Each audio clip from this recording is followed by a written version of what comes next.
testimony today. Looking at shutting down the meeting, Mr. Polyev, so if you could... All right.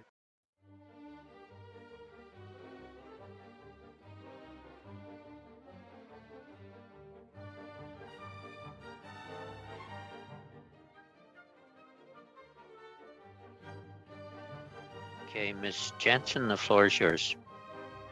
Okay, thank you. Thank you, everybody, for their presentations. And I'd like to ask Professor Di Matteo. It seems clear that the Liberals' plan to build back better by investing heavily in their green agenda is not necessarily going to be the magic bullet that they claim. I know infrastructure worked in 2008 and 2009 because the Conservative government at the time invested in shovel-ready projects.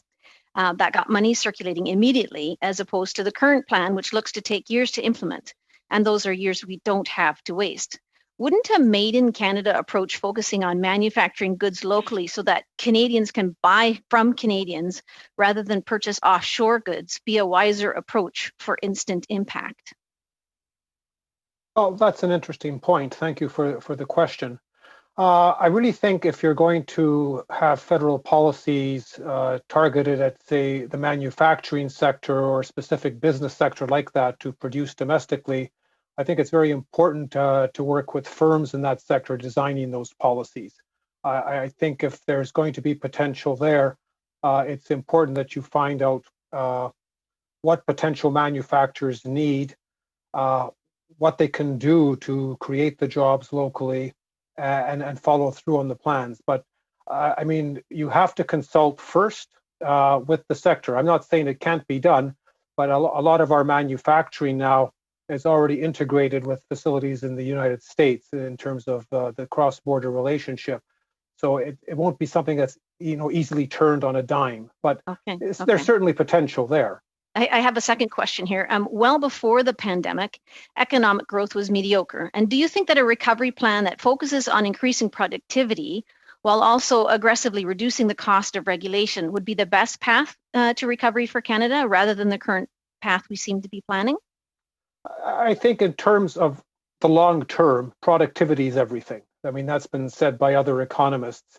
And so you basically have to be able to boost the ability of your factors of production. I know it sounds such a cold term, but labor productivity has to rise. The productivity of businesses has to rise. If it doesn't, in the long run, we're going to have increasing difficulty maintaining the standard of living that we have. So a close eye should be kept on the productivity agenda to make sure that investments enhance that type of productivity. Thank you. And what are your thoughts regarding the current plan, which seems only to focus on domestic issues and does not pay serious attention to possible pressures that will come from our global neighbors? Could you specify what you mean by the current plan and global neighbors? You mean the economic plan or the... Well, I'm just concerned that the way that the finance minister is looking at it is only looking inwardly rather than as recognizing the pressure that will come from outward. Well, I guess I can't really read the mind of the finance minister, but essentially 30% of our output is exports. I mean, 30% of our national income is exports. So whatever we do have to pay attention to our competitors. And it's probably very important that we are as nimble as possible in assisting our firms to take advantage of economic opportunities wherever they may be in the world.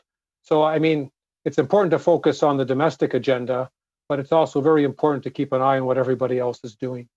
Okay, we will have to end it there. We are a little over. Thank you. I might say, Mr. Stratton, that this committee as well has also called for a comprehensive review of the tax system a couple of times.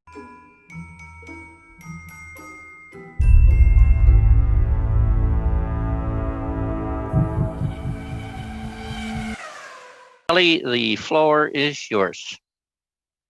Thank you. My first question to the Canadian Chamber of Commerce. You talked about a lot of the different things that are going to be necessary for economy, for economic recovery. I want you to maybe comment on some of the tax increases that are going to be especially felt by small and medium-sized businesses. Maybe perhaps you can start in particular with the excise escalator, which automatically kicks in. Would you recommend to this committee perhaps that things like the excise escalator, the increases to the carbon tax, and increases to payroll deductions that are borne also by businesses be suspended in the name of economic recovery? Thanks for the question, and I'll start with the escalator, the alcohol escalator tax, which we do believe should be paused.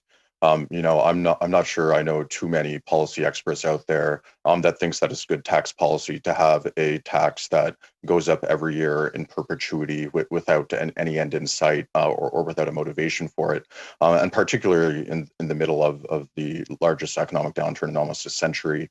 That places a significant onerous burden on a number of different businesses, but in particular, some of the hardest hit businesses or the ones in the hardest hit sectors, like restaurants and bars or even the arts for that matter too.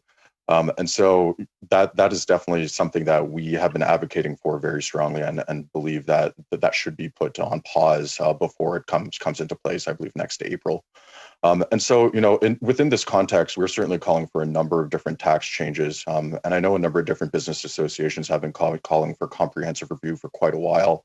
I'm not sure if the middle of the pandemic is the best time for structural review of the tax system. And so we've been putting that off ourselves. But when it comes to short-term things that governments can do when it comes to the tax system to help get us out of this, there are a lot of different options. In terms of helping individual Canadians, simplifying tax filing, so that every Canadian can access their tax benefits, for instance, by automatically filing simple tax returns, enhancing the GST and HST or low income credit for all Canadians would be very useful. We certainly appreciated the elimination of the T2200 forms that was announced in the fall economic statement for people working from home, which was a form that employers had to fill out. Looking at simplifying the tax on split income rules would be very useful for small businesses within this current context as well. We actually have brought together some of the best tax experts in the country to come up with a list of 30 recommendations that we can do immediately for the tax system. I'd be happy to share that with the clerk of the committee.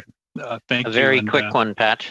Well, I'll turn it over to Tamara in a moment, but I really think that the witness makes a really good point on the extraordinary power of the escalator tax. I think King John himself would blush at having the power to give himself more additional revenue each year without a vote in Parliament. So with that, I'll yield.